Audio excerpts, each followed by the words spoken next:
Hello friends, আজকে তোমাদের সাথে শেয়ার করব চিকেন কাবাব। তো প্রথমে আমি আলু সেদ্ধ করে নিয়েছিলাম, তারপরে আমি পেঁয়াজ আর শুকনো লঙ্কা তেলে হালকা করে ভেজে নিয়েছিলাম। তারপর দিলাম নুন, হলুদ গুঁড়ো, লঙ্কা গুঁড়ো, ধনে জিরে গুঁড়ো, গরম মশলা গুঁড়ো আর কুচি করে রাখা টমেটো।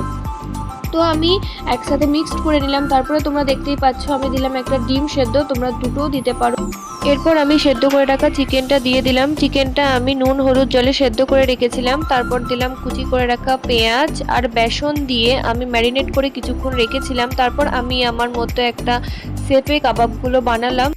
দেন কড়াইয়ে আমি ডুবো তেলে এই কাবাবগুলো ভেজে নিলাম। তোমরা অবশ্যই বাড়িতে ট্রাই করবে। এই রমজান মাসে ইফতারের সময় তোমরা এটা বাড়িতে বানাতে পারো, খুব টেস্টি লাগবে খেতে।